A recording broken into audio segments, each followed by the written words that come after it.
Olá, sejam bem-vindos ao programa Sociedade e Direito, um programa do seu canal 14, TV Universitária. Você nos acompanha na Multiplay. Esse programa é gravado no estúdio Manuelito Eduardo Campos, da Faculdade da Grande Fortaleza.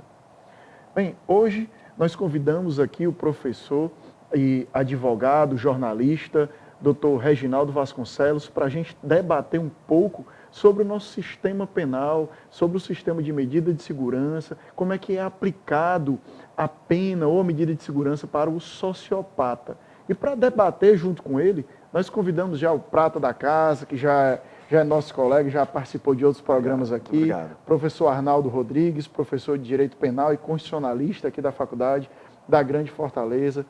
Professor, doutor Reginaldo, sejam bem-vindos ao programa. Vou trazer esse tema, né, que muitas vezes é deixado de lado, deixado à parte um pouco, porque a gente está sempre preocupado com aquele criminoso habitual. Mas com esses crimes que ferem um pouco, ou que fogem, na verdade, um pouco à habitualidade, a gente não está muito acostumado a tratar isso, né? Então, doutor Reginaldo, eu começo perguntando qual o impacto disso, né? Qual o impacto do sociopata na sociedade e qual a diferença do sociopata para o psicopata, na visão do doutor Reginaldo?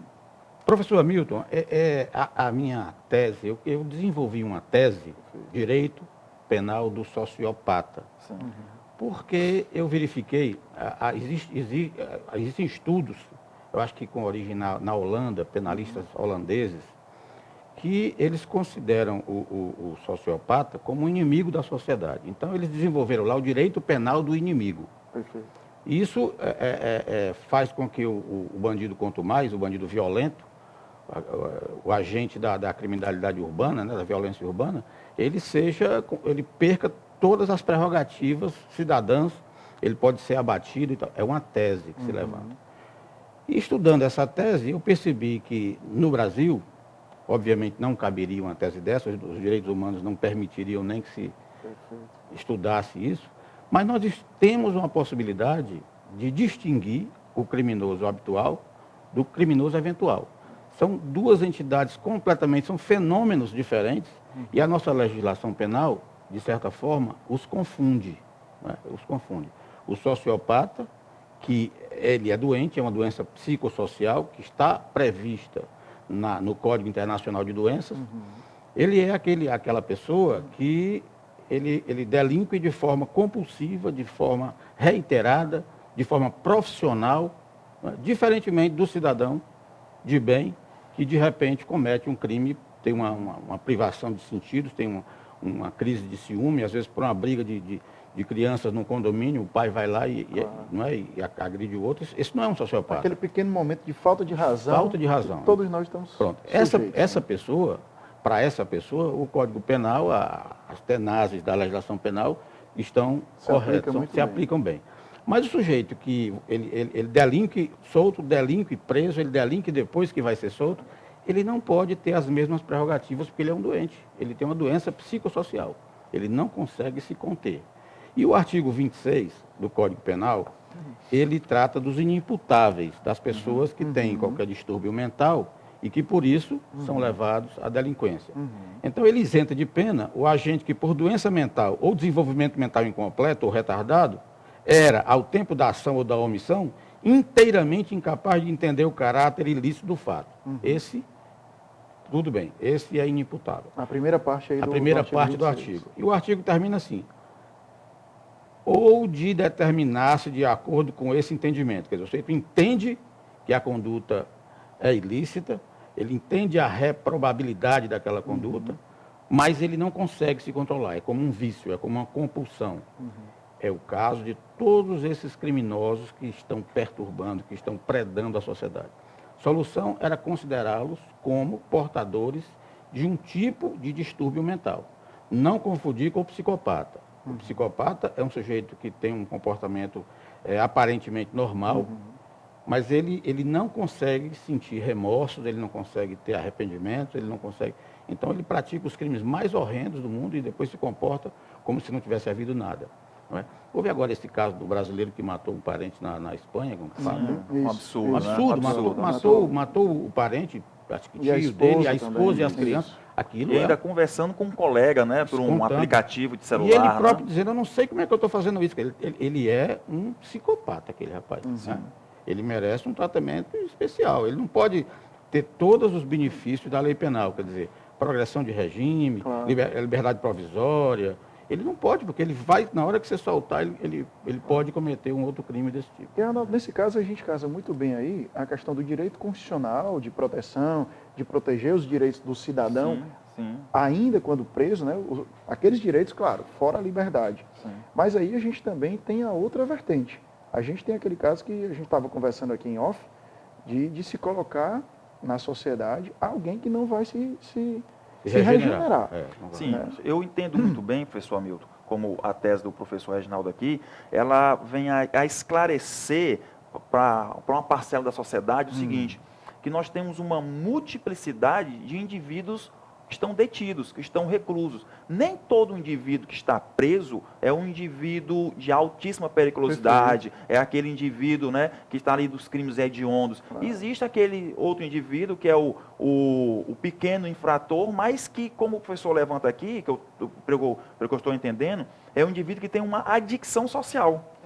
Certo? Ele tem uma adicção, é algo que é mais forte do que ele, que o impulsiona ao delito, seja o pequeno delito de estar pichando o muro, ou aquele chamado de cleptomaníaco, né? E ainda depende da gravidade e abstrato do crime, né? Do menor até o crime de colarinho branco. O interessante que eu pude entender um pouco aqui, conversando com o professor, é que alocar esse indivíduo no seu tempo espacial correto. Ou seja, ele não vai ficar detido, recluso, com aqueles indivíduos que ainda têm uma possibilidade de uma reeducação, porque a pena ela é para reeducar o indivíduo. Deveria não ser. Em tese sim, mas porque nós não podemos defender a pena por vingança, né? Senão nós seríamos tão marginais quanto os outros. Né? Claro. Mas é o seguinte, o indivíduo que tem essa adicção social, ele recebeu uma medida de segurança previsto no artigo 96, 97, parágrafo 1º, ele ir para aquela medida de segurança, mesmo por poucos delitos, ou seja, ser um reincidente, né, em pequenos delitos, eu acho interessante, muito interessante, porque vai dar a ele o tratamento correto. Professores, olha, não sei se vocês viram isso. Há uma experiência, acho que em Rondônia, que eles estão tirando os presos, um determinado grupo de presos que eles acharam que são suscetíveis de ter esse benefício, levam para um sítio, eles passam o dia trabalhando, eles se submetem a uma série de terapias. A grande crítica é que eles estão tomando o ayahuasca, né, que é o Santo Daime, não com fins religiosos. Porque o Santo Daime é um cipó e uma planta que eles fazem um alucinógeno, que a lei... Ayahuasca, né? Ayahuasca. A lei não considera como um alucinógeno, considera como uma coisa cultural, etc. Então lá eles estão fazendo, os caras tomam aquilo, e o comportamento dessas pessoas é exemplar na cadeia, quer dizer, está funcionando. Não é? Quer dizer, porque o psicopata, aquele que eu falei que não sente... Ele não tem empatia com a sua vítima, não adianta, esse é tido como incurável. Mas há casos de cura de sociopatas, há casos de presos, traficantes, presos até violentos, que durante a detenção, a reclusão deles, eles estudam, se formam, publicam livros, se tornam pastores de religiões evangélicas. Esses homens se recuperam, mesmo nas agruras do nosso sistema penal, que é terrível, né? Então, dando um tratamento correto, não precisava ser um tratamento manicomial, mas dando oportunidade de trabalho, sessões de psicoterapia, regressão, que é uma maneira do sujeito, né? Também, de perceber o que aconteceu, o histórico até ele chegar. É porque a nossa legislação penal, ela gasta uma energia monstro em fazer a persecução penal, encontrar o infrator, punir o infrator. Não há uma preocupação maior com a vítima, com a família da vítima, não há uma preocupação maior em saber a causa criminogênica, o que causou, por que aquele cara delinquiu. E nem depois, né? Não é? Esse cara, Não. ele está solto, e agora? Para ser inserido no meio da Aí sociedade. você joga o cara numa masmorra, que é uma coisa medieval, e quer que o cara se recupere lá. Ele sai pior. Então, Professor Reginaldo, diga. nós temos, o senhor falou do caso de Rondônia, né? É. Porque talvez não seja do conhecimento notório da sociedade, mas nós temos aqui no Ceará um caso semelhante. Sim. Funciona na Messejana, lá na Igreja Batista Central, onde os reclusos são retirados ali do presídio de Taitinga, aquela região, e eles ficam durante 3 dias da semana lá na igreja. Então, eles trabalham, eles capinam, eles limpam, assistem reuniões e a juíza da vara de execuções acompanha e eles estão usando aquele período como remissão. Acho fantástico aquilo dali, reduzindo a pena dele. porque realmente nós acreditamos que a educação, a responsabilização, ela passa pelo trabalho, não só físico, mas o trabalho da alma do indivíduo. Claro. Né? Um indivíduo que tem uma adicção dessa, que tem uma doença da alma, é interessante realmente essa gênese, né? De saber de como surgiu para tratar. Interessante que parece que o que deveria ser regra é uma exceção. É uma exceção. A gente vê pouquíssimos casos desses no Brasil. Aí a pergunta que não quer calar é, falta vontade política? Falta vontade política e falta coragem de implementar uma coisa dessa. Isso aqui é uma coisa, né? Precisa ter vontade política e determinação política. Dizer, olha, nesse artigo aqui se enquadram todas essas pessoas que você não adianta você dar a ele as prerrogativas que o direito penal reconhece ao réu comum, ao réu eventual, não é? Porque essas leis foram escritas na década de 40, né? Quando se dizia que o réu era coisa sagrada. O réu era visto como um cidadão que, no momento de infelicidade, delinquiu. Mas hoje não é mais, hoje está profissionalizada a coisa. As pessoas estão... Olha, eu contar a vocês, tinha um sujeito me procurou, uma pessoa humilde, um mestre de pedreiro, disse, olha, eu me separei há muitos anos, tenho um filho que eu não conheço, que está preso, a mãe me procurou, eu queria ver se soltava, porque a mãe me pede e tal. E eu, comovido com o caso dele, fui ao rapaz, o rapaz estava preso. Já há 1 ano. Aí, jovem, bem parecido, rapaz, como é que seu pai é um sujeito honrado, um profissional, como é que você caiu nisso? Doutor, necessidade, precisando, só eu e a minha mãe, e comecei a fazer, se transformou num sociopata. Eu digo, olha, eu vou trabalhar para lhe soltar, se você se comprometer, quando sair daqui, for procurar seu pai e trabalhar com ele. Doutor, pode prometer. Aconteceu. Esse rapaz está respondendo, mas está solto, e está trabalhando com o pai, abandonou os amigos do crime. Quer dizer, são coisas bonitas que a gente tem para ver. É interessante que o Arnaldo também falou assim, a gente não pode ter uma cultura de vingança, mas me permitam dizer que, de certa forma, parece que a sociedade gosta dessa vingança, ou tem ainda isso guardado, né, dentro de si. Quando você vê, por exemplo, um pai de família, uma mãe de família, eventualmente causa um acidente de trânsito, se alguém vem a falecer, as pessoas querem vingança, ninguém quer justiça. Mas, querem vingança contra aquela professor Hamilton, acontece o seguinte, a vingança é um sentimento natural do ser humano, não é? E talvez as normas penais tenham nascido na antiguidade, no passado, exatamente para que o Estado substituísse o indivíduo. Isso, Bom, você não faz nada desde que eu me vingo. Perfeito. O Estado se vinga por você, para que não houvesse um distúrbio maior. Mas hoje em dia, o Estado ele tem que ser impessoal, ele não pode mais se vingar. O Estado não se vinga, o Estado tem que ter, como eu disse, estudar por que é que o fenômeno sociológico que fez o cara cometer o crime, não é? Socorrer as vítimas, porque a obrigação do Estado é evitar o crime. Quando ele falha, o crime acontece. Então ele tem que reconhecer que falhou, chamar aquele cara, estudar aquele cara, por que você fez isso, por que isso acontece, para prevenir novos casos. Não é isso? Não é só punir, isso é coisa do passado, não é? Então, o sentimento de vingança é terrível. Inclusive, olha, o assistente da acusação, a família, contrata um advogado para acusar. Isso é vingança. É vingança. Isso tem que ser com o Ministério Público. Mas, professor, o professor Roberto da Mata, grande sociólogo brasileiro, né? Que eu tive o prazer de assistir a algumas palestras já. Roberto da Mata, ele trabalha a questão da casa e a rua. Onde essa ideia beligerante de vingança, que é mental, ela surge, segundo ele, lá no seio da família. Interessante. Quando o indivíduo é trabalhado desde criança, de que ele é o filhinho do papai, ele é o melhor filhinho, ele é o mais importante, e aquela ideia vai surgindo, vai crescendo, então produz um indivíduo que no trânsito não dá passagem aos outros, certo? Por que que ele não dá passagem? Porque ele é o filhinho, ele é o mais importante. Por que que ele vai dar passagem para os outros? Coisa que os antigos já diziam, o costume de casa vai à praça. Exato. Traduzindo Então sociologicamente o que se ele falava, para né? o carro dele em qualquer local, porque ele é mais importante do que os demais. Então, esse sentimento que abstrai o indivíduo da sociedade começa a produzir em nós esse sentimento de vingança. Então, eu sou levado a concluir que esse sentimento de vingança que eu sinto, certo? Através das músicas que escuto, através dos programas de televisão, dos filmes que assisto, esse sentimento De uma cultura, né? é de uma cultura que me tira a cultura da paz. Da paz, é. Com relação a essa ideia do Dr. Reginaldo que ele colocou, é importante ressaltar que não é algo que não está na legislação, não é isso, doutor Reginaldo? Está na legislação, não precisava de lei nova, era só interpretar de maneira correta esses artigos, o artigo 26 do Código Penal e o artigo 96, que trata da medida de segurança. Você segrega sem direito a essas nuances, não, prisão preventiva, tal, liberdade provisória, não. Segrega para ele se tratar, para ele fazer sessões de psicanálise, primeiro, protege a sociedade, primeiro ponto, porque você não pode botar na rua, e se bota, você solta o cara sabendo que ele vai continuar delinquindo. E A protege coisa mais a comum ele. do mundo é a polícia dizer, Perfeito. a gente vê nos programas policiais, a polícia dizer, não, foi preso, é um velho conhecido da polícia. Como assim? Claro.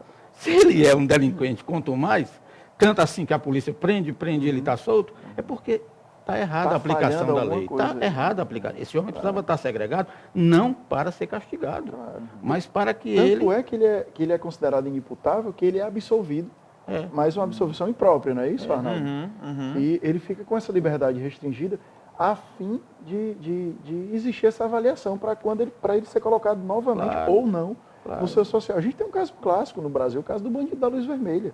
É como o Arnaldo falou, inclusive para protegê-lo. A primeira coisa que aconteceu quando o protegê-lo. bandido da luz vermelha saiu, ele foi morto. E pediu para não sair. E pediu para Porque não sair. sabia da consequência Porque disso. sabia do que poderia acontecer. Nós estamos num país, num estado, que nós queremos realmente que as coisas funcionem, que a LEP, né, seja aplicada, os direitos do preso sejam aplicados, tudo bonito. Mas nós fomos pegos de surpresa aqui em Taitinga, no interior do Ceará, onde um cidadão recebeu, certo, a extinção da sua punibilidade no ano de 1989.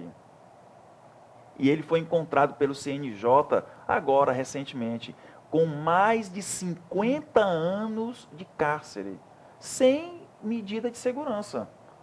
Extrapolou o seu período, Ele e ficou não lá. só ele, mas alguns ficaram. Então nós vivemos num estado onde a cultura é joga ali e esquece. Esquece ele lá. Não há o trabalho, né? Eu acho interessante, né? Um juiz colega meu que ligou e pediu, olha, minha água acabou, traz uma água mineral aqui. Aí, quando ele abriu a porta da casa dele, o cidadão chegou com um garrafão, pôs o garrafão na cozinha, olhou para ele e disse, doutor! E ele olhou, ele disse, eu sou fulano, que o senhor lembra, o senhor me condenou, mas eu já paguei minha pena, passei 3 anos preso. E ele disse para mim que ficou olhando para aquele indivíduo e pensando, puxa, sabe onde eu moro, conhece agora a minha família. E eu digo, isso é verdade, porque que indivíduo nós queremos que saia do cárcere? Porque eles vão para lá e eles vão voltar. Então é dever do Estado essa reeducação lá. Claro. Só que a coisa não acontece, funciona não assim. funciona. O indivíduo é jogado, se esquece e ele vai se profissionalizar. É. Não há a distinção de classes. O mais perigoso, o menos perigoso, o sociopata, o que tem adicção social. Não há. É isso que nós precisamos. Essa interpretação da lei, essa aplicabilidade. Gente que tenha coragem para fazer. Você sabe, eu como jornalista tive a oportunidade de entrevistar o Mainha, né? E o Defonso Maia Cunha, ele estava preso no IPPO e conversei com o advogado dele, o doutor Cleito Marinho, e ele autorizou e eu tive uma entrevista com ele. E você percebe o seguinte, o Mainha era um sujeito cheio de éticas pessoais, ele honrava os compromissos dele, ele não entregava ninguém, mas ele acreditava que aquilo que ele fazia era normal, Matava as pessoas porque ele achava que aquilo... E aconteceu com ele exatamente esse caso, né? Ele estava na colônia agrícola, né? Se não me engano, e numa dessas que ele tinha... Ele estava andando a na cavalo. saída, né? Andando a cavalo, fizeram Mas uma engraçado emboscada. como ele era cônscio daquilo, que aquilo era o que ele tinha que fazer mesmo, aquilo era a função dele e tal. É a coisa curiosa. Acreditava em Deus, olha, doutor, eu tenho o corpo fechado. Eu nunca levei, você pode procurar, não tem um buraco de bala. Eu uma vez passei por um cerco e saiu muita bala, muita gente se feriu, eu não me firo. Tem até isso. Tem uma certa coisa da fé, é uma coisa complexa. Aí a gente precisava dos psiquiatras, dos psicólogos, dos sociólogos, para estudar a causa, né, a gênese de um comportamento criminoso, como a gente estava comentando aqui, você deu ideia da questão da educação, né? Ele foi educado naquele meio. Traz ainda arraigado algumas coisas, como o doutor Reginaldo colocou, é coisa da Idade Média e coisa dos antepassados. Isso lembra um pouco da história de Lampião. Também que a fé de Lampião estava muito forte com ele, né? A fé do Padre Cícero e tinha que fazer aquela justiça. Meio que o Robin Hood... virou herói.